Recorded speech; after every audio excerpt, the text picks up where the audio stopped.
Bienvenidos a Nuestros Héroes, hoy con un personaje muy especial. Dentro de 2 semanas y un día, el actual titular de la cartera de defensa, el doctor Luis Carlos Villegas Echeverry, hará dejación de su cargo después de 3 años largos de exitosa gestión. Señor ministro, bienvenido a Nuestros Héroes. Gracias, Fernando. Me alegra mucho estar aquí en una de estas últimas reuniones tan gratas con usted de estos años de Ministerio de Defensa. ¿Se va con la satisfacción del deber cumplido, ministro? Sí. En estos días hacía yo esa reflexión. En estas lides del servicio público y a estos niveles ya de responsabilidad, y más en una responsabilidad tan delicada como el Ministerio de Defensa, la pregunta clave es y seguirá siendo: ¿lo que usted deja es mejor que lo que recibió?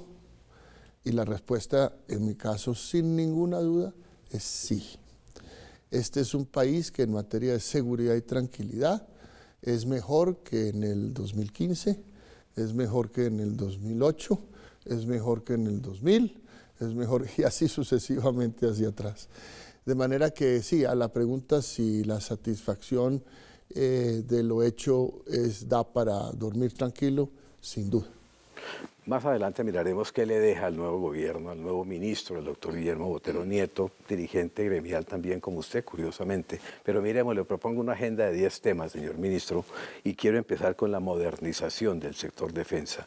Dejan usted y el presidente Santos unas fuerzas militares y de policía en el mejor momento de la modernización y la tecnología. Claro, primera cosa, quedan las Fuerzas Armadas de Colombia, las militares y policiales más poderosas de la historia. En eso no nos cansaremos de repetir la frase: las Fuerzas Armadas de Colombia hoy son las fuerzas más poderosas que ha tenido en su historia. Eso ha llevado a que no solamente hayan desaparecido las amenazas más importantes como las FARC, sino que además son las fuerzas más poderosas las que enfrentarán las amenazas que quedan. Entonces eso se ha dado gracias a un sacrificio enorme de nuestros soldados y policías, pero también a una gran modernización de nuestras fuerzas que se han transformado, han ido cambiando, cómo ha ido cambiando el panorama de seguridad y de retos, pero hoy lo que tenemos es unas fuerzas las más numerosas, las más poderosas, sin las FARC. Y eso pues obviamente cambia a Colombia hacia el futuro. Hay una parte, el presupuesto que ustedes le han destinado, el gobierno le ha destinado al sector de la defensa, además de haber privilegiado la educación, también ha aumentado impresionantemente el presupuesto de la defensa, más de 10 billones tal vez. Así es. Y el presidente Santos, en esa obsesión por el buen gobierno, ha logrado combinar las dos necesidades. La primera, que el presupuesto de defensa sea robusto, sea importante, es 10 billones de pesos más hoy, 2018, que en el 2010. Y cuando él fue ministro desde el 6 también fue siempre creciente. Pero es el segundo presupuesto, antes era siempre el primero, ahora es el segundo, que es ceder el puesto primero a educación. Combinar esas dos cosas, de que haya temas mejor financiados o más financiados que defensa, y que al mismo tiempo defensa tenga las Fuerzas Armadas más poderosas de la historia, es sin duda una combinación que también transforma a Colombia. Tercer punto de la agenda de hoy, señor ministro Villegas, la integridad, la construcción de integridad. El presidente Santos ha hecho un esfuerzo muy grande para crecer el número de miembros de nuestra fuerza pública. Crecimos 25,000 policías entre 2010 y 2018 y unos entre 3 y 5,000 miembros más de las fuerzas militares, es decir, 30,000 miembros más de la fuerza pública en este gobierno de 8 años. Eso ha sido al mismo tiempo con una gran política de transparencia, de integridad. Hemos capacitado 22,000 funcionarios dentro de las fuerzas para recibir denuncias de la ciudadanía a través de líneas telefónicas, mails, a través de distintas formas de las redes sociales. Hemos impuesto una nueva doctrina en la fuerza militar, que es la doctrina Dante, es decir, una manera de actuar como se hace en una batalla o como se hace en una logística militar, una manera de actuar frente a la transparencia. Con la manilla que es simbólica, pero claro, pero que hace que quien la tenga sea un símbolo de respetabilidad, que el ciudadano sabe que esa persona aplica una doctrina.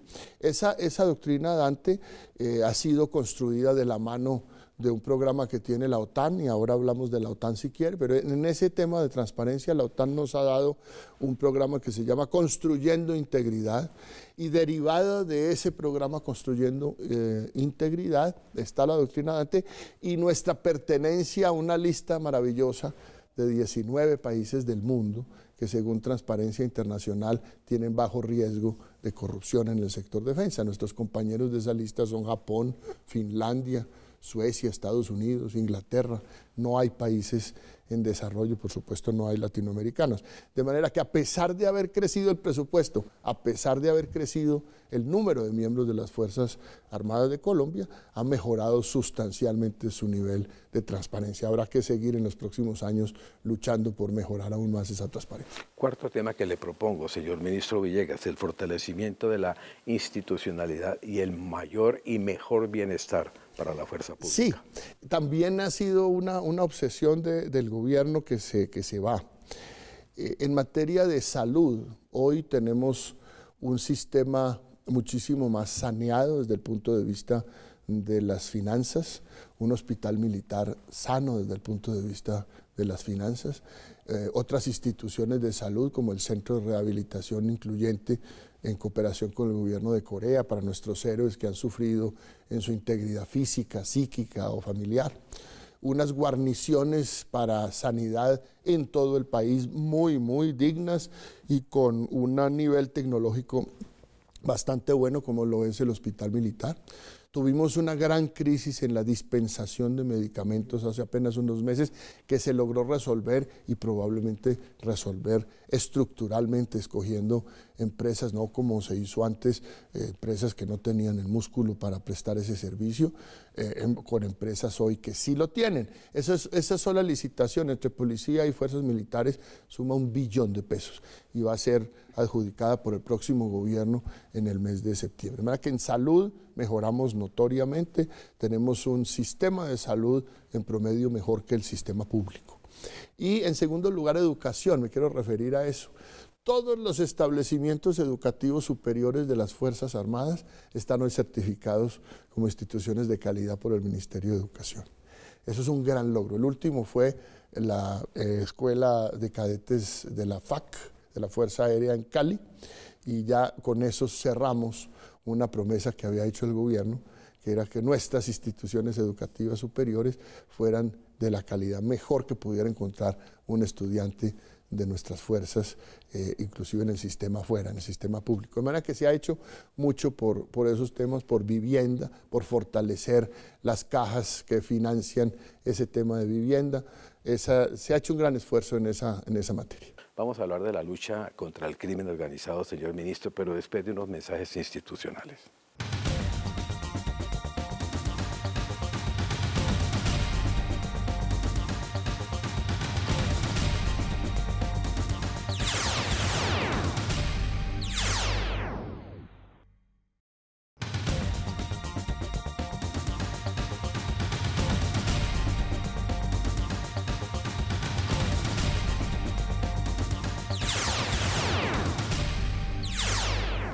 Señor ministro Villegas, desarmadas las FARC e incorporadas a un proceso de paz, surgen nuevas amenazas, el propio ELN, los grupos organizados al margen de la ley, las bandas criminales. Esto hace que usted tenga que participar de una reorientación de la fuerza pública para dirigirla hacia la lucha contra el crimen organizado, con resultados hasta el momento también.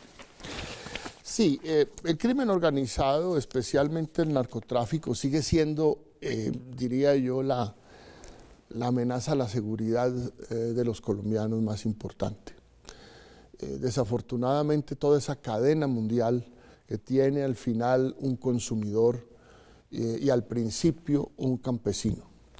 En la mitad tiene poderosos narcotraficantes, miembros de mafias con gran poder económico y con gran poder intimidatorio. En nuestro caso, en Colombia, una de las consecuencias de todos estos años de lucha contra el narcotráfico, digamos, sacrificio por cuenta de la lucha contra el narcotráfico, ha sido quitar el eslabón que más dinero produce a las mafias. Ese eslabón internacional ya no es nuestro, ya no es de los carteles o de las organizaciones colombianas, es mexicano o es americano o es asiático o es inglés o es brasileño o es albanés o es ruso. Pero ese es el que produce el dinero. Una tonelada de cocaína pura en la frontera con Venezuela vale $1,5 millones. Y en las calles de Nueva York vale $30 millones, es decir, 20 veces más. Y aquí al cultivador le cuesta nada. Y ese valor agregado, que es el que realmente hace daño, el que ha puesto en jaque ciudades y regiones de México, el que produce muertes en la frontera entre México y los Estados Unidos, el que produce muertes en Europa Oriental, en el Mediterráneo, en algunos sitios de Rusia, del ex territorio de la Unión Soviética, ese eslabón ya no es nuestro, sigue siendo peligroso, pero internacionalmente. Esa es una de las razones por las cuales el número de hectáreas que tenemos hoy de cultivos no se traduce proporcionalmente en la criminalidad que cuando teníamos en el pasado ese mismo número de hectáreas tuvimos, como por ejemplo a los principios de los 90 o principios del siglo XXI. Entonces, Colombia sigue haciendo un esfuerzo muy grande en materia de lucha contra el crimen organizado. Lo primero que tenemos es una situación diezmada de organizaciones tan poderosas como el Clan del Golfo. Hace apenas 5 años el Clan del Golfo podía tener más de 4.500 hombres en armas. Wow. Hoy está en el orden de los 1.300, 1.400 y con una decisión que han hecho pública de someterse a la justicia, de acogerse a la justicia, y en ese proceso pues estamos en este momento después de la aprobación y sanción de la ley de sometimiento colectivo. Entonces esa que era una organización muy peligrosa, en crecimiento gracias a una operación maravillosa, la operación Agamenón, combinada, que es coordinada, que es interagencial, con cooperación internacional, ha funcionado bien y estamos con una disminución muy grande en esa amenaza. Luego nos quedan pelusos y puntilleros que están también catalogados como grupos armados organizados. Esos grupos armados organizados han tenido también duros golpes de la fuerza pública, hasta el punto de que los puntilleros tienen hoy, yo diría, 70 o 80 hombres en armas y están con una persecución diaria. Y los pelusos, que han tenido un cierto fortalecimiento en zonas donde han venido combatiendo al Ejército de Liberación Nacional, especialmente en el norte de Santander y en el Chocó. Pero son amenazas distintas a las que tenía el país hace 4 o 5 años. Eso quiere decir que no hay, yo puedo decir hoy con tranquilidad, que el crimen organizado ya no es amenaza contra la existencia o el buen funcionamiento del Estado de Derecho en Colombia. Y ese es un logro que no es de menor cuantía. Nos quedan regiones donde hay que sanear la presencia de ese crimen organizado. Catatumbo, sin duda, con esa frontera absolutamente porosa, libre, sin control del lado venezolano. El Tumaco, donde viene todo el residuo de la lucha hacia el norte de nuestra fuerza pública contra el crimen organizado. Allá están prácticamente todos los grupos, pero hemos venido diezmando, por ejemplo, grupúsculos como la Gente del Orden, las Guerrillas Unidas del Pacífico, el propio Clan del Golfo, que se han desmantelado por la acción de la fuerza pública. Y está, por supuesto, el tema de los residuales de las FARC, que son crimen organizado, sin ninguna duda, que han tratado de tener control y mando generalizado, no lo han podido lograr. Yo por eso cuando veo estas aseveraciones tan exageradas, diría yo, de refundación de las FARC, no, eso es un grupúsculo mafioso al que hay que combatir desde el punto de vista policial y con asistencia militar. Eso no es una refundación pues, de una guerrilla con propuestas políticas para cambiar el Estado. No, esos son grupos armados organizados dedicados al narcotráfico y a la minería ilegal que no han podido consolidarse con mando y control.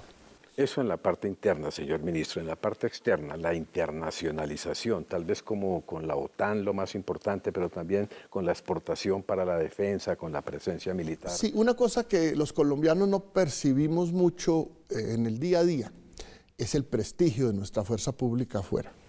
Las pocas veces que he podido yo en estos años salir a alguna misión en el exterior, siempre es con admiración que preguntan por nuestros soldados y policías, con admiración que preguntan por nuestra inteligencia, por nuestra logística, por nuestro entrenamiento, por nuestras capacidades tecnológicas, por nuestro equipamiento, por nuestra interoperabilidad. Es decir, hoy las Fuerzas Armadas colombianas tienen los estándares de operación de los países más desarrollados del mundo, por nuestra transparencia.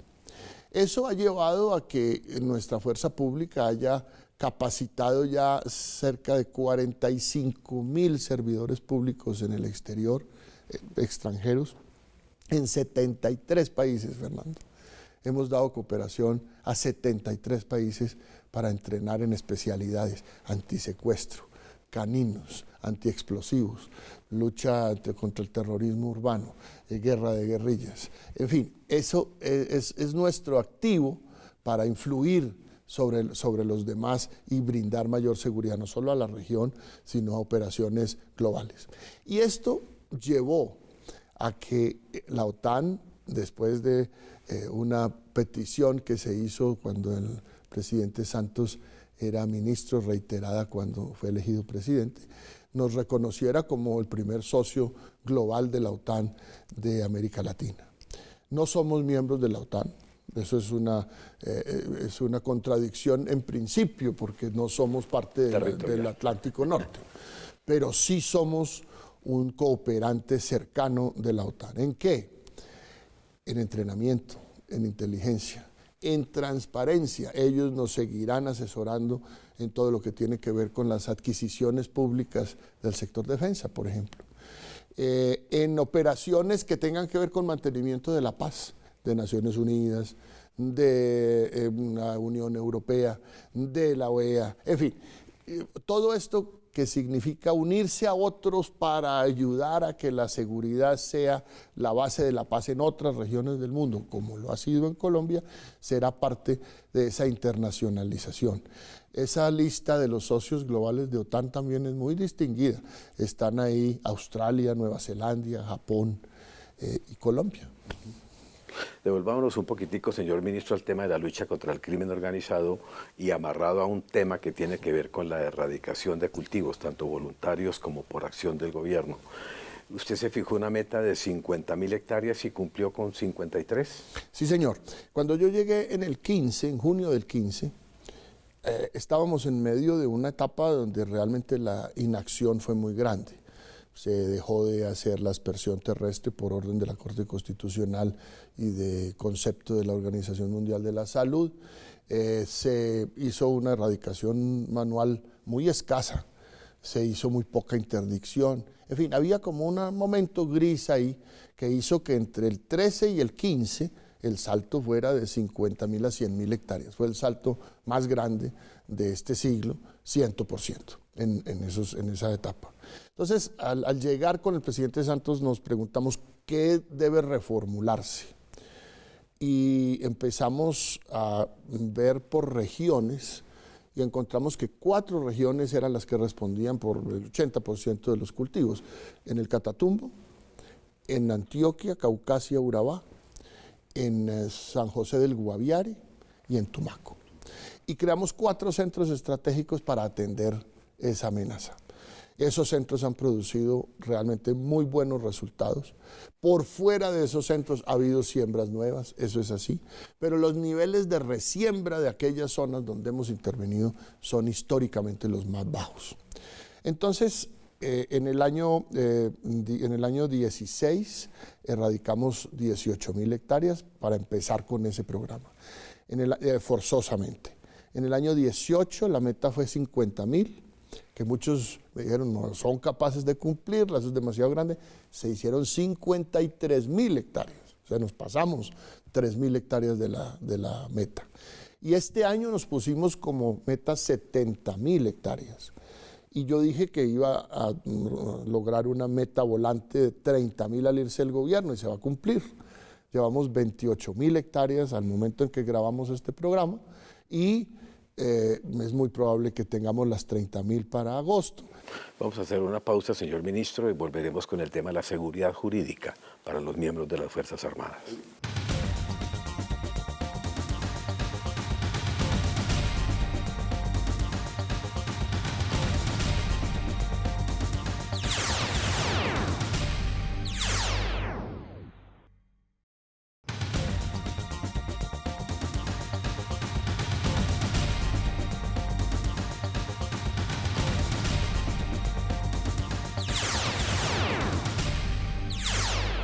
Señor ministro Luis Carlos Villegas Echeverri, otro tema, la seguridad jurídica para los miembros de las Fuerzas Armadas.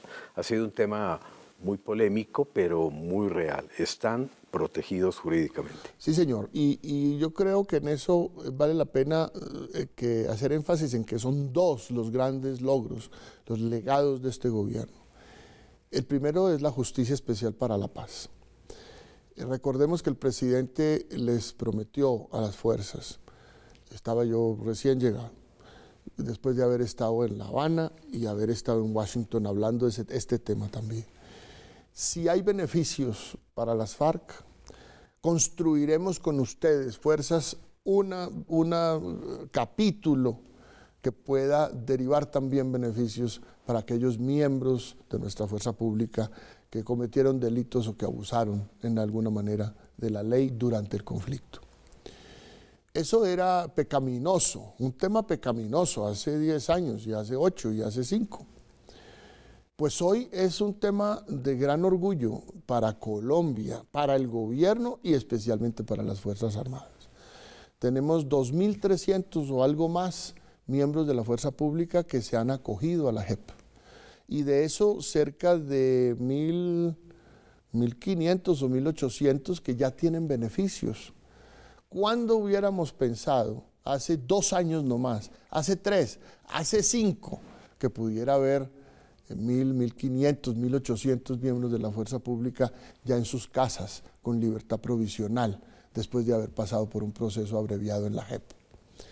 Eso sin obviar que los responsables de crímenes más graves estarán a disposición de la Justicia Especial para la Paz, claro, con beneficios, pero allí serán juzgados y serán castigados si son encontrados culpables. Inclusive se podrán revisar casos donde los que fueron condenados dicen ser inocentes y se podrán revisar en la JEP, y si son inocentes se irán tranquilamente para su casa.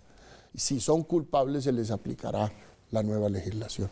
Mire, yo le digo algo, no creo que nadie, ni el propio general Montoya se hubiera podido imaginar que iría tranquilamente con la cabeza en alto con su defensor a decirle a la JEP, aquí estoy a la orden y me declaro inocente. Eso era una cosa impensable, pero que le da un enorme poder moral, no solo judicial, a esa institucionalidad. Entonces, en esa materia yo creo que vamos a hacer un precedente mundial para resolución de conflictos. Yo espero que en eso haya mucho respeto del próximo gobierno al funcionamiento de una institucionalidad que ha empezado con dificultades desde el punto de vista administrativo, pero con una gran respetabilidad desde el punto de vista de su misión constitucional. Y en la otra parte, las directivas y actos que se han expedido para blindar la acción de la fuerza pública contra los grupos armados organizados. ¿Qué son los grupos armados organizados? Aquellos que tienen una organización, que tienen un territorio donde tienen influencia y que tienen una capacidad de poner en peligro las libertades ciudadanas y los derechos. Esos grupos son los que decíamos, ELN, Puntilleros, Pelusos, Residuales y Clan del Golfo, son esos 5. Entonces dejemos por un momento a un lado el ELN, que tiene otra característica, están negociaciones de paz políticas. Los otros son crimen organizado con alguna capacidad de organización y de fuego. Pues a esos se les puede atacar hoy con toda la fuerza del Estado y todo lo que permite el derecho internacional humanitario, gracias a las directivas que yo expedí, directivas 15 y 16, y la directiva 3 que expidió la Fiscalía General de la Nación. Eso nos ha permitido luchar contra el Clan del Golfo con mecanismos que no comprometen la responsabilidad penal de nuestros hombres, porque están permitidos por el derecho internacional humanitario, empezando por los bombardeos de nuestra Fuerza Aérea, sumamente exitosos y hasta el momento sin ningún daño colateral. Esos dos capítulos, justicia especial para la paz y seguridad en las operaciones, creo que dejan una fuerza pública mucho más tranquila desde el punto de vista de su acción y por lo tanto con unos mayores niveles de efectividad en el futuro. Un grupo de empresas muy importantes, señor ministro, que gira alrededor del ministerio, el GESET, las que hacen parte del GESET, Grupo Social y Empresarial del Sector Defensa. Ahí continuaron creciendo todas, innovando todas, aportándole a la ciencia y a la tecnología. Ahí queda un nicho muy importante también para el futuro. Sí, es verdad. En estos años, desde el 2010, el crecimiento patrimonial de las empresas del GESET, si no me falla, fue del 6% anual. Eso es el doble del promedio del PIB, del crecimiento del producto. Eso quiere decir que esas empresas que representan el patrimonio de los ahorros de los hombres y mujeres de la fuerza pública a través de las distintas cajas, que ese patrimonio esté en valor constante creciendo. Eso es muy importante para el futuro, para las pensiones, para el servicio de sanidad, para las inversiones en vivienda, en educación. Pero además esas empresas se han modernizado notoriamente. Pocos colombianos saben que nosotros producimos nuestros propios aviones de entrenamiento. El proyecto Calima, se han producido 26 aviones en Cali. Pocos colombianos saben que vendemos barcos en este caso de logística, unas para desembarco anfibio. Vendimos en Honduras y tenemos pedidos de otros 3 países, tanto en Centroamérica como en el sur. Vendemos lanchas rápidas para patrullaje y guardacostas. Eso nos pone en unos niveles de capacidad estratégica ya muy avanzados, no solo en la región, sino en el mundo. Hasta el punto de que con nuestros barcos hechos en Cartagena, en Cotecmar, hemos podido participar en operaciones como la operación Atalanta, que fue llevada adelante en África contra la piratería internacional, con muy buen éxito. De manera que esas empresas del GESET, del Hotel Tequendama, Satena, etcétera, gozan de buena salud y aportan mucho a la estabilidad patrimonial de las fuerzas. 2 temas finales, de pronto amarra uno con otro. Los más recientes indicadores de seguridad, señor ministro, ¿y qué piensa la opinión pública de esos indicadores? Sí, Fernando, gracias por preguntar eso, que casi nunca lo traen a colación. Los indicadores dejan a este gobierno con el año 2017, que es el año completo último que hemos tenido, con los menores niveles de homicidio en 2 generaciones de colombianos. Los números de homicidios es el menor en 32 años y la tasa por 100.000 habitantes el menor en 42 años. Y ese es el indicador estrella, el que se mide para poder saber si un país está mejorando o no en seguridad. Tenemos todavía un número de homicidios alto, contra el cual habrá que luchar en los próximos años. Pero la mitad de lo que había. Pero es de 15.000, casi 16.000 homicidios por año que sucedían en el año 10. Hemos bajado a 12.000 y este año puede estar por debajo de esos 12.000. Y la percepción de la gente. Hay una encuesta, hay varias que me voy a referir muy rápido. Una, le preguntan a la gente desde hace, no sé, 14 años tal vez, o 16, que son los 2 periodos de gobierno, cuáles son las 4 principales preocupaciones suyas. Y durante todos estos años, hasta este año, la seguridad estuvo siempre en el punto 1 o en el punto 2. Hoy está de cuarto, con los niveles más bajos desde que se hacen las encuestas. Eso llegó a tener 45% de los encuestados, hoy está en 13%. Lo segundo, el prestigio de las Fuerzas Armadas. El prestigio de las Fuerzas Armadas, este gobierno lo entrega por encima del 75%. Y el que recibe ahí y tiene que responder por ese prestigio de ahí para adelante. El aplauso del Congreso Es una a la fuerza cosa que, pública. Dios, el reconocimiento que tiene la gente por el esfuerzo que ha hecho nuestra fuerza pública, inclusive la policía está ya en niveles cercanos al 60% de favorabilidad. Y por último, le preguntan a la gente desde hace como 6 años, ¿usted cree que los acuerdos de paz mejorarán la seguridad? Y por primera vez hay una amplia mayoría de colombianos, 55%, si no me falla la memoria, que dice sí, los acuerdos de paz mejorarán la seguridad. Yo lo que veo, Fernando, es que este cierre de gobierno es un cierre de reconocimiento de la gente, de lo que ha hecho nuestra fuerza pública primero, por mejorar la seguridad, por sentar a las FARC a la negociación, por terminar esa negociación.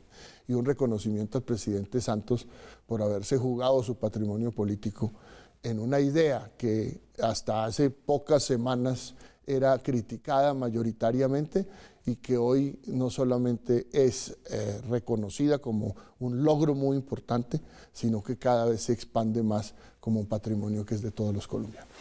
Pues, ministro, muchísimas gracias por haber estado en Nuestros Héroes, el programa que hace honor a lo que son la fuerza pública en los últimos 3 años coordinada, comandada. Usted nunca quiso que le dijéramos comandante, sino coordinador de la fuerza pública. Así es. Pues nuevamente muchas gracias por lo que hizo, muchas gracias por haber estado aquí y mucha suerte en el sector privado. Gracias, Fernando. No, yo creo que mi suerte ya es privado, pero privado de carro, de secretaria, de teléfono celular, etcétera. Yo creo que me merezco un buen descanso después de tantos años intensos. Pues muchos recuerdos a su señora Carmela, a su hija y a sus nietos. Todavía no. Vamos a ver si mi retiro ayuda también a eso. Seguramente. Nuevamente a ustedes también muchas gracias por su atención y hasta nuestra próxima emisión de Nuestros Héroes, el programa institucional del Ministerio de Defensa Nacional.